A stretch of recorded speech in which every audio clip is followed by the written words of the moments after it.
नमस्कार। पाकिस्तान के सर पर कर्ज के चलते आज ये मुल्क दिवालिया होने की कगार पर है। लेकिन आज हम कर्ज की बात जरूर करेंगे, लेकिन पाकिस्तान की बात नहीं करेंगे। आज हम बात करेंगे उस मुल्क की जो कि पिछले कई दशकों से दुनिया की सबसे बड़ी आर्थिक महाशक्ति और दुनिया का लीडर अपने आप को कहलाना पसंद करता है। आज ये मुल्क कर्ज के तले इतना डूब चुका है कि उसके सर पर भी डिफॉल्ट होने का यानी दिवालिया होने का खतरा मंडराने लगा है। ये मुल्क आप सुनेंगे तो हैरान हो जाएंगे। हम बात कर रहे हैं USA, United states of America की। जी हां, 19 तारीख को अमेरिका के खबरों तमाम अखबारों में एक खबर छपी जिसके मुताबिक अमेरिका की जो डेट लिमिट है, डेट सीलिंग, अमेरिका की ट्रेजरी डिपार्टमेंट ने उसको पार कर लिया है। इसका क्या मतलब है? यानी अमेरिका का वित्त विभाग, अमेरिका की सरकार जितना कर्ज ले सकती थी उसके लिए जो लिमिट कांग्रेस यानी वहां की पार्लियामेंट ने रखी थी, अमेरिका की गवर्नमेंट ने उसको पार कर लिया है। आज अमेरिका की गवर्नमेंट के सर पर 31.4 ट्रिलियन डॉलर का कर्ज हो चुका है, यानी 31,40,000 करोड़ डॉलर का कर्ज आज यूएस गवर्नमेंट के सर पर हो चुका है। और ये डेट लिमिट, डेट सीलिंग पार होने के बाद अब अमेरिका पर डिफॉल्ट होने यानी दिवालिया होने का खतरा मंडराने लगा है। तमाम सीएनएन, न्यूयॉर्क टाइम्स, तमाम बड़े अखबारों ने, बीबीसी इस खबर को छापा है, लेकिन इस पर चर्चा पूरी दुनिया में उस तरह से नहीं हो पाई।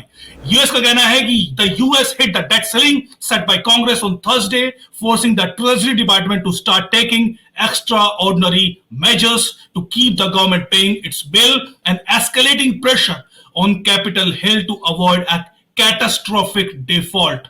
ये सीएनएन अपनी खबर की शुरुआत में कहता है कि थर्सडे को यूएस ने डेट सीलिंग को हिट कर लिया है और अब आशंका है एक कैटास्ट्रोफिक डिफॉल्ट की। ये अब यूएस प्रेसिडेंट पर, कैपिटल हिल पर, कांग्रेस पर ये अब जिम्मेदारी आ गई है कि वो अमेरिका को वो डिफॉल्ट की तरफ धकेल सकते हैं या उससे बचा सकते हैं। क्या मीनिंग है? हम सब जानते हैं कि तमाम दुनिया के तमाम गवर्नमेंट कर्ज लेती हैं अपने लोगों से, अलग अलग तरीकों से, दूसरी सरकारों से, अंतरराष्ट्रीय वित्तीय संस्थाओं से। अमेरिका की गवर्नमेंट ने भी इसी तरह कर्ज ले रखा है और आज उसके सर पर कर्ज इतना ज्यादा है कि वो अमेरिका की जीडीपी का लगभग 130% है। यानी अमेरिका की जीडीपी 24-25 ट्रिलियन डॉलर के आसपास है, लेकिन उसके सर पर जो कर्ज है वो 31.4 ट्रिलियन डॉलर तक पहुंच चुका है। लेकिन ये जो डेट लिमिट है, ये जो डेट लिमिट कहें या डेट सीलिंग कहें, इसके पार करने के बाद क्या मतलब होता है? इसके पार करने का मतलब यह होता है कि जो यूएस का ट्रेजरी डिपार्टमेंट है वो आगे सरकारी योजनाओं के लिए पैसे खर्च नहीं कर सकता। अगर जैसे जो भी सरकारी प्रोग्राम चलते हैं, मसलन कल को अगर युद्ध हो ही जाए तो डेट सीलिंग पार करने के बाद यूएस का ट्रेजरी डिपार्टमेंट उसके लिए अलग से कोई पैसे खर्च नहीं कर पाएगा। इसके लिए कांग्रेस की पाबंदी उस पर होगी। इस बीच ये खबरें, जैसे मैंने कहा कि ये खबरें अमेरिका को परेशान करने के लिए काफी है कि जो डेट सीलिंग पार वो कर चुका है, इसके बाद क्या होगा? ट्रेजरी सेक्रेटरी यानी वहां की जो ये कहें कि यूएस की जो वित्त मंत्री है जेनेट येलन, उसने कांग्रेस को, हाउस ऑफ कॉमन्स है, उसके प्रेसिडेंट को उन्होंने खत लिखा है। उन्होंने कहा कि जून तक के लिए वो एक्स्ट्रा ऑर्डिनरी मेजर्स को जो हाउस के स्पीकर है केविन मैकार्थी, उसको उन्होंने लेटर लिखा है और लेटर लिख के कहा है कि वो अगले आने वाले 3-4 महीनों में कुछ एक्स्ट्रा ऑर्डिनरी मेजर्स लागू करेंगी ताकि ये जो डिफॉल्ट की ओर बढ़ता हुआ मुल्क है इस पर काबू पाया जा सके। वो मेजर्स क्या हो सकते हैं? वो मेजर्स जो सीएनएन की रिपोर्ट में कहा कि how treasury department will temporary avoid the default.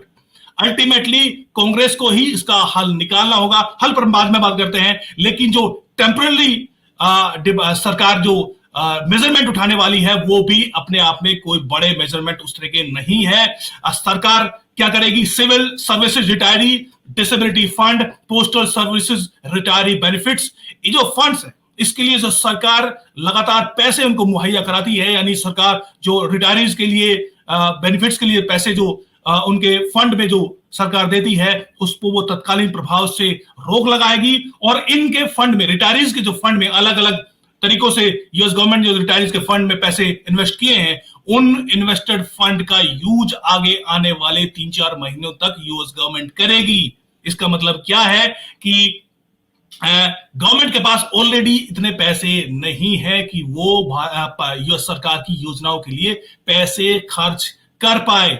ये मेजरमेंट ये है कि जो आप ऐसे समझिए कि आप परिवार के वो व्यक्ति हैं जो जिसका परिवार चलाते हैं और आपके पास अपने बुजुर्गों के लिए, अपने दादा के लिए, अपने पिता के लिए आपने कुछ फंड रखा हुआ है जो कि उनके काम आए।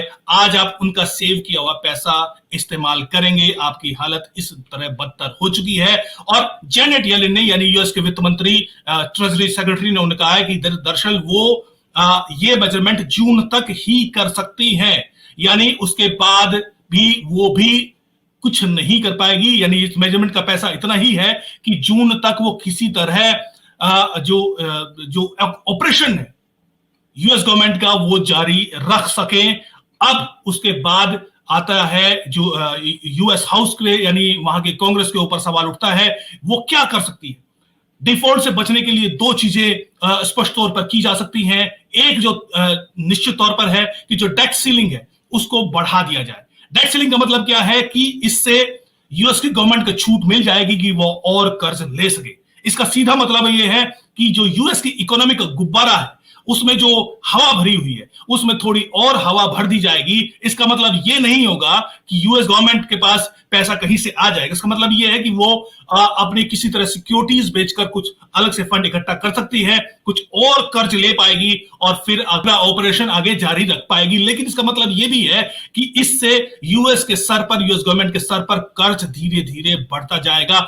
ये जो गुब्बारा है ये थोड़ा फूल जाएगा और ये देर सवेर अंततः फटना ही है, क्योंकि इसको जब तक कम नहीं किया जाएगा और ये अगर लिमिट से बाहर जाएगा तो फटेगा ही। तो निश्चित तौर पर जो सबसे बड़ा मेजरमेंट हो सकता है वो ये कि यूएस हाउस निश्चित तौर पर इस डेट सीलिंग को बढ़ाएगा, जो कि अब तक इससे पहले दर्जनों बार किया जा चुका है। यानी 31.4 जो ट्रिलियन डॉलर का जो डेट सीलिंग था उसको बढ़ाकर 35 कर दिया जाएगा। उसके बाद यूएस गवर्नमेंट कर्ज ले सकती है और कर्ज लेकर अपनी सरकार आगे चला सकती है। ये आगे होने वाला है। लेकिन चूंकि अभी यूएस गवर्नमेंट डेमोक्रेट्स के हाथ में है और यूएस हाउस जो है वो रिपब्लिकन्स के हाथ में है, तो रिपब्लिकन्स एक लगातार कोशिश करेंगे कि वो किसी तरह बाइडेन गवर्नमेंट को झुकाएं और वो ये कहेंगे कि भाई देखिए आप जो खर्च कर रहे हैं उस पर लगाम लगाइए। खर्च कहां कर रहे हैं? हमने देखा कि हाल के दिनों में यूक्रेन के राष्ट्रपति जेलेंस्की वहां गए थे और वहां पर बाइडेन ने उनको अच्छा खासा पैसा उनको दिया था ताकि वो यूक्रेन में वॉर रशिया के खिलाफ जारी रख सके। रिपब्लिकन्स ने, खासतौर पर हार्डकोर रिपब्लिकन्स ने इसका जबरदस्त विरोध किया था और मैकार्थी जो नए स्पीकर बने हैं उन्होंने अपने चुने जाने के दौरान इन हार्डकोर रिपब्लिकन्स को यह वादा किया था कि आगे आने वाले दिनों में यूक्रेन वॉर में जो पैसा फूक रही है बाइडेन गवर्नमेंट उस पर रोक लगाएंगे। यानी इसका नतीजे में यह भी हो सकता है कि अगले 3-4 महीने में यूक्रेन रशिया वॉर में भी जबरदस्त प्रभाव पड़ सकता है। यूक्रेन के पास जो पैसे हैं वो आगे अमेरिका नहीं दे पाएगा, इसका एक मतलब ये भी है। दूसरा, वहां अगर सरकार डिफॉल्ट की तरफ बढ़ती है तो उसका मतलब ये भी है कि जो सरकार नए कर्ज नहीं दे पाएगी, यानी जो अगर यूएस के शहरी जो हैं अगर वो डेट लेना चाहते हैं, कर्ज लेना चाहते हैं, वो उनको नहीं मिलेगा, मिलेगा भी तो बहुत हाई रेट्स पे मिलेगा। और जो उनको गवर्नमेंट की तरफ से जो फंड मिलता है जैसे रिटायरीज का फंड है उसमें भी उनको काफी अच्छी खासी कमी देखने को मिल सकती है। सेविंग प्लान में अच्छी खासी कमी देखने को मिल सकती है। मतलब ये है कि यूएस कहीं ना कहीं एक बड़े ग्लोबल नहीं, एक बड़े इकोनॉमिक डिजास्टर की ओर बढ़ता हुआ दिखाई दे रहा है। ये नतीजा साफ तौर पर यहां पर दिखाई देता है। और इससे जुड़ी खबरें मैंने बताया कि चीफ यूएस पॉलिसी स्ट्रेटेजिस्ट है ग्रेग वेलेरी, उन्होंने भी सीएनएन को कहा है कि there will end up being a most serious debt crisis in nation's history, यानी यूएस के इतिहास में यह अब तक का सबसे बड़ा डेट क्राइसिस साबित होने जा रहा है। There will be a credible risk for default and it may not be resolved until very last minutes, यानी ये जो रिस्क है डिफॉल्ट होने का ये बहुत हद तक बढ़ा हुआ है और आने वाले दिनों में संभवत है ये अंत समय तक भी डिफॉल्ट ये रिजोल्व नहीं हो पाए, क्योंकि अब हम लोग डेमोक्रेट वर्सेस रिपब्लिकन भी हो चुके हैं। ये मैं नहीं कह रहा, ये चीफ यूएस पॉलिसी स्ट्रेटेजिस्ट ये कह रहे हैं, ग्रेग वेलेरी, जो कि बड़े ये कहे कि एक्सपर्ट है हेज फंड से जो इन्वेस्टमेंट से जुड़े हुए, वो सीएनएन को ये बात कह रहे हैं। यानी जो सिचुएशन में यूएस गवर्नमेंट अभी फंसी हुई है वो छोटी मोटी बात नहीं है। लेकिन हम जानते हैं कि इन सब पे चर्चा नहीं होगी, चर्चा पाकिस्तान की हो रही है, लेकिन इसके नतीजे हमें दिखाई देने लगे हैं। हमने हाल के दिनों में देखा कि जो प्राइवेट कंपनी है उन्होंने पहले से ही इसको भाप लिया है, और वो पहले से ही अपनी अपनी कंपनियों में जो बड़ी जायंट्स कंपनियां हैं वो पहले से ही इसकी छटनी में लगी हुई हैं। हमने हाल के 2-3 दिन पहले देखा कि गूगल ने 12,000 एम्प्लॉइज को अपनी कंपनी से बाहर निकाल दिया है। रातों रात को उनको मेल भेजा गया। बहुत सारे एम्प्लॉइज ऐसे थे जिन्होंने मेल देखा तक नहीं, और वो सीधे कंपनी पहुंच गए। वहां पर वो चेक करते रहे जो एंट्री के लिए जो उन्होंने पंच करना था। जब उन्हें देखा कि बहुत सारे लोगों की जो पंच लाइट है वो रेड आ रही थी, इसका मतलब वो निकल चुके हैं। जिनकी ग्रीन आ रही थी वो अंदर घुसे। 12,000 एम्प्लॉइज को गूगल ने निकाला है। अमेजोन ने हाल ही में 18,000 एम्प्लॉइज को की छटनी की थी। मेटा यानी फेसबुक की पेरेंट कंपनी, मेटा ने 11,000 की थी। माइक्रोसॉफ्ट ने 10,000 की, सेल्सफोर्स ने 8,000 की, ट्विटर ने 4,500 और गोल्डमैन सैक्स 3,200 लोगों की छटनी इन जायंट कंपनियों ने की थी। ये अभी शुरुआत है।